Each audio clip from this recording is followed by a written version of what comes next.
അയ്യോ ഒന്നും പറയണ്ട എന്റെ കുട്ടപ്പേട്ട. ഈ ഗസറ്റഡ് യക്ഷി ആദ്യം ഇറങ്ങുന്ന ആഴ്ച 50,000 കോപ്പി കൂട്ടി. ഇപ്പൊ ഇതാ 4-ാം അധ്യായം ഇറങ്ങുമ്പോ ആകെ ഇരിക്കപ്പെടുന്നില്ലാതിരിക്കുക. നാനാ ഭാഗത്തുനിന്ന് ഏജന്റുമാരുടെ കത്തും കമ്പിയും കൊണ്ട് ആഫീസ് നിറഞ്ഞിരിക്കുക. കോപ്പി പോരാന്ന് പറഞ്ഞോണ്ട്. ഇങ്ങനെ പോയാ 10 ലക്ഷത്തിൽ നിൽക്കും തോന്നുന്നില്ല.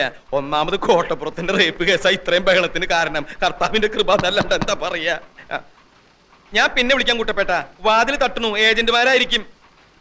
Yes coming. Sir, advocate Nambiar വന്നിട്ടുണ്ട്. വരാൻ പറയേ.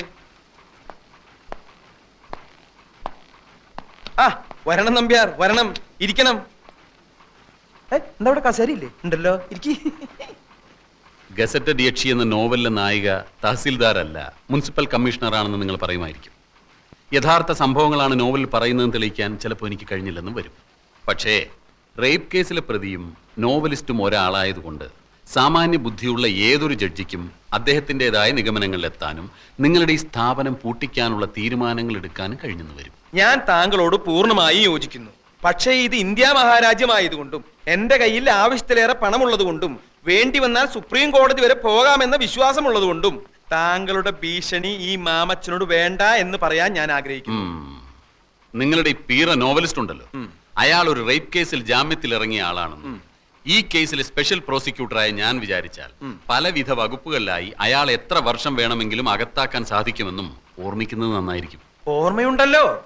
ഈ നോവല് പ്രസിദ്ധീകരിച്ചില്ലെങ്കിലും നിങ്ങളും നിങ്ങളുടെ ആ അലബലാതി യക്ഷിയും അതിന് ശ്രമിക്കുമെന്നറിയാലോ. അപ്പോ എന്ത് പ്രത്യാഘാതവും നേരിടാൻ ഒരുക്കമാണെന്ന് അർത്ഥം. അതെ. ഒരു കോംപ്രമൈസും ഇല്ല. കോംപ്രമൈസ് ആയിരുന്നു ഉദ്ദേശമെങ്കിലും ഭീഷണിയുടെ ഭാഷ പുറത്തെടുത്ത എന്തിനാ? ഈ മാമച്ചൻ ഒരു പേടിത്തൂറിയാണെന്ന് വിചാരിച്ചു അല്ലേ?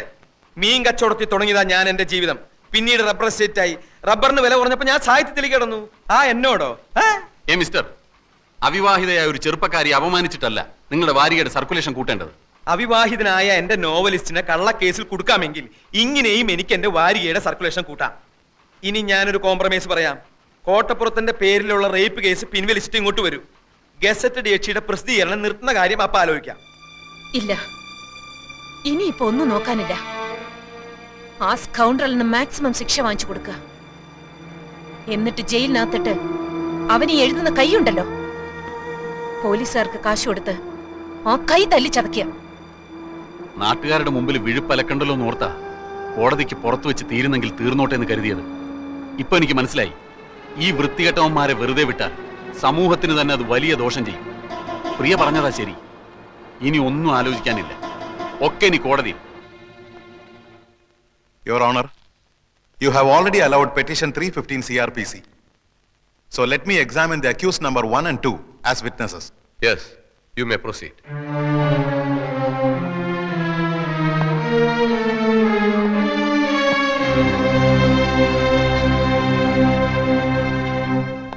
നിങ്ങളും രണ്ടാം പ്രതി രാമകൃഷ്ണനും അന്യായക്കാരുടെ വീട്ടിൽ എന്തിനു പോയി?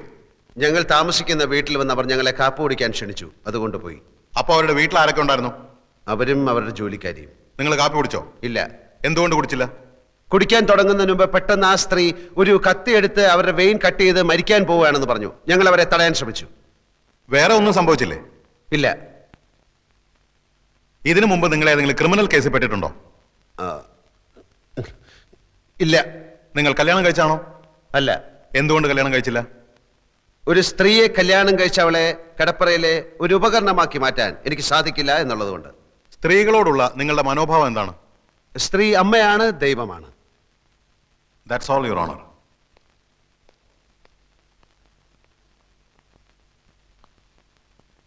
ദൈവത്തെ അപമാനിക്കലാണോ നിങ്ങളുടെ ജോലി? എന്റെ ജോലി കഥ എഴുത്താണ്. അല്പം മുമ്പ് നിങ്ങൾ പറഞ്ഞു സ്ത്രീ അമ്മയാണ്, ദൈവമാണെന്നൊക്കെ. അങ്ങനെ പറഞ്ഞ നിങ്ങൾ ഗസറ്റഡ് യക്ഷി എന്ന ആഭാസകരമായ ഒരു നോവൽ എഴുതി സ്ത്രീ വർഗത്തെ തന്നെ അപമാനിക്കാൻ ശ്രമിക്കുകയാണെന്ന് ഞാൻ പറഞ്ഞാൽ നിഷേധിക്കാൻ പറ്റുമോ? നോവലല്ല, ജീവിതം. ഓഹോ, സ്ത്രീയെക്കുറിച്ചുള്ള നിങ്ങളുടെ കാഴ്ചപ്പാടല്ലേ ആ നോവലിൽ എഴുതിയിരിക്കുന്നത്? അല്ല, ഈ ലോകത്ത് നല്ല സ്ത്രീകളും ചീത്ത സ്ത്രീകളുമുണ്ട്. നല്ല സ്ത്രീകളെ നായികമാരാക്കി ഞാൻ ധാരാളം നോവലുകൾ എഴുതിയിട്ടുണ്ട്. പക്ഷെ ഗസറ്റഡ് യക്ഷിയിലെ നായിക ഒരു വൃത്തികെട്ട സ്ത്രീയാണ് എന്ന് മാത്രം. അന്യായക്കാരിയോടുള്ള പക തീർക്കാനല്ലേ നിങ്ങൾ ആ നോവൽ എഴുതിയത്? കാശിന് വേണ്ടിയാണ് ഞാൻ നോവൽ എഴുതുന്നത്. ഗസറ്റഡ് യക്ഷിയിലെ നായികയുടെ ചിത്രത്തിന് അന്യായക്കാരിയുടെ മുഖം എങ്ങനെ വന്നു? അത് ചിത്രം വരച്ച ആളോട് ചോദിക്കണം. നിങ്ങൾ മദ്യപിക്കാറുണ്ടോ? ആ, അത്യാവശ്യം. ഇതുവരെ ഒരു കേസിലും പ്രതിയായിട്ടില്ല എന്ന് നിങ്ങൾ പറഞ്ഞു. മദ്യപിച്ച് അന്യായക്കാരിയുടെ വീട്ടിൽ കയറിയതിന് നിങ്ങളെ പോലീസ് അറസ്റ്റ് ചെയ്തിട്ടില്ലേ? രണ്ടാം പ്രതി രാമകൃഷ്ണന്റെ വീടാണെന്ന് കരുതിയാണ് ഞാൻ ആ വീട്ടിൽ കയറിയത്. എന്ത് കരുതി എന്നുള്ളതല്ല, നിങ്ങളെ പോലീസ് അറസ്റ്റ് ചെയ്തോ ഇല്ലയോ? പോലീസ് അറസ്റ്റ് ചെയ്തില്ല, എന്നെ കൂട്ടിക്കൊണ്ടുപോയി. SIക്ക് സത്യം ബോധ്യമായപ്പോ എന്നെ വെറുതെ വിട്ടു. ഈ സ്ത്രീകൾ തനിച്ച് താമസിക്കുന്ന വീട്ടിൽ കയറി ബ്രേക്ക്ഫാസ്റ്റ് കഴിക്കലാണോ നിങ്ങളുടെ ജോലി? ബ്രേക്ക്ഫാസ്റ്റ് കഴിക്കാൻ തോന്നുമ്പോൾ ആ വീട്ടിൽ സ്ത്രീകൾ തനിച്ചാണോ സംഘം ചേർന്നാണോ താമസിക്കുന്നത് എന്ന് ഞാൻ നോക്കാറില്ല. ഏത് സ്ത്രീ വിളിച്ചാലും നിങ്ങൾ ബ്രേക്ക്ഫാസ്റ്റ് കഴിക്കാൻ പോവോ? ബ്രേക്ക്ഫാസ്റ്റ് മാത്രമല്ല, ലഞ്ചും സപ്പറും ഒക്കെ കഴിക്കാൻ പോകും. വർഷങ്ങളായി മനസ്സിൽ കൊണ്ടു നടന്ന അന്യായക്കാരിയോടുള്ള പക തീർക്കാൻ വേണ്ടിയാണ് നിങ്ങൾ അവരെ മാനഭംഗം ചെയ്യാൻ ശ്രമിച്ചതെന്ന് ഞാൻ പറഞ്ഞാൽ നിഷേധിക്കാൻ കഴിയൂ? കഴിയും. ഞാൻ ഈ സ്ത്രീയെ ആദ്യമായി കാണുന്നത് തന്നെ ഏതാനും ദിവസങ്ങൾക്ക് മുൻപാണ്. ഓഹോ, സ്ത്രീയെ കിടപ്പറയിൽ വെറും ഒരു ഉപകരണമാക്കി മാറ്റാൻ സാധിക്കാത്തതുകൊണ്ടാണ് നിങ്ങൾ കല്യാണം കഴിക്കാത്തതെന്ന് ഇവിടെ പറഞ്ഞു. അതെ. നിങ്ങളുടെ അച്ഛന്റെ പേര് കൃഷ്ണമേനോൻ. അതെ. അമ്മ ലക്ഷ്മിക്കുട്ടി അമ്മ. അതെ. ഇതാരുടെ കല്യാണക്കത്താണ്? ഇതാരുടെ കല്യാണക്കത്താണെന്നാ ചോദിച്ചത്. പറയൂ. എന്റെ കല്യാണക്കത്താണ്. എന്ന് വെച്ചാൽ സ്ത്രീയെ കിടപ്പറയിലെ ഉപകരണമാക്കി മാറ്റാൻ ഇഷ്ടമില്ലാത്ത നിങ്ങളുടെ വിവാഹ ക്ഷണപത്രം. നിങ്ങളുടെ ഭാര്യ ഇപ്പൊ എവിടെ?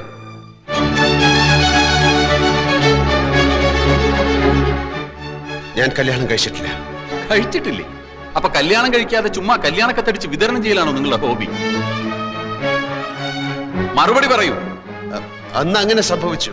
എന്താണ് സംഭവിച്ചതെന്ന് ഞാൻ പറയാം. കല്യാണം ഉറപ്പിച്ചു, കല്യാണക്കത്തടിച്ചു, ആളുകളെ ക്ഷണിച്ചു. കല്യാണ തീയതി അടുത്തപ്പോഴാണ് വധു അറിയുന്നത് നിങ്ങൾ ഒരു ആഭാസനാണ്. അങ്ങനെ ആ പെൺകുട്ടി കല്യാണത്തിന് വിസമ്മതിച്ചു. അതല്ലേ സത്യം? അല്ല. ആണെന്ന് ഞാൻ പറയുന്നു. അന്നു മുതൽ ആ പെൺകുട്ടിയോട് നിങ്ങൾക്ക് തീർത്താൽ തീരാത്ത പകയായി.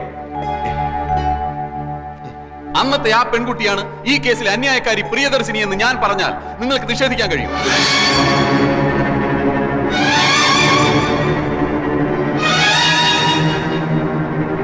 ഈ ക്ഷണക്കത്തിലെ വധു പ്രിയ മേനോൻ തന്നെയാണ് അന്യായക്കാരി പ്രിയദർശിനി.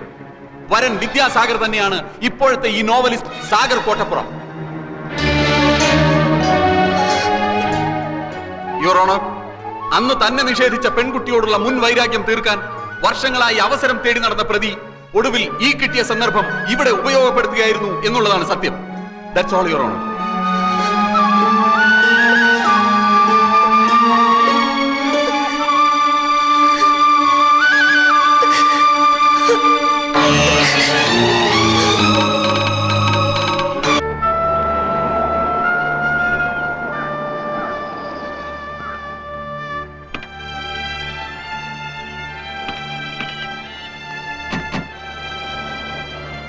കല്യാണക്കത്തും പൊക്കിപ്പിടിച്ചുള്ള വക്കീലിന്റെ ചോദ്യങ്ങൾ. അന്തം വിടുന്ന നായകൻ ഒരു വശത്ത്, ഞെട്ടിത്തരിക്കുന്ന നായിക മറുവശത്ത്. ഈ കോടതി രംഗം അതേപടി ഒരു അധ്യായമാക്കാം. വായനക്കാരന്റെ കണ്ണു തള്ളും, ഞരമ്പുകൾ വലിഞ്ഞു മുറുകും. ചൂടാറുന്നതിന് മുമ്പ് ഈ മാറ്ററിന്റെ എഴുതി തന്നേക്ക്. അതിരിക്കട്ടെ, കല്യാണക്കത്തടിച്ചു, കല്യാണം നടന്നില്ല. അതെന്താ കാരണം? അത് പോട്ടെ. 5-6 വർഷത്തിനിടയിൽ വീണ്ടും കണ്ടുമുട്ടിയപ്പോൾ നായകൻ നായികയെ തിരിച്ചറിഞ്ഞില്ല, നായിക നായകനെയും തിരിച്ചറിഞ്ഞില്ല. ഈ സിനിമയിലും നോവലിലും ഒക്കെ പഴയ കാലം മറന്നു പോണ ഒരു രോഗമുണ്ടല്ലോ. എന്താ അതിന്റെ പേര്? അമ്ലേഷ്യം അല്ലേ? രണ്ടാൾക്കും അമ്ലേഷ്യം പിടിപെട്ടതാണോ? എന്തെങ്കിലും ഒന്ന് പറ എന്റെ കോട്ടപ്പുറം.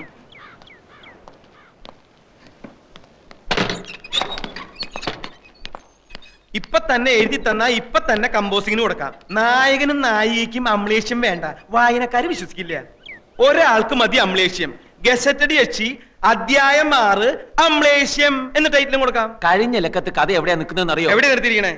അതറിയാതെ ചുമ്മാ അമലേഷ്യം അമലേഷ്യം പുലമ്പിയിട്ട് കാര്യമില്ല. അമലേഷ്യം അങ്ങനെ ഒരു വാക്കില്ല. പിന്നെ ഈ മറവി രോഗത്തിന്റെ പേരെന്താന്ന്? അതൊന്നും അല്ല ഇവിടുത്തെ പ്രശ്നം.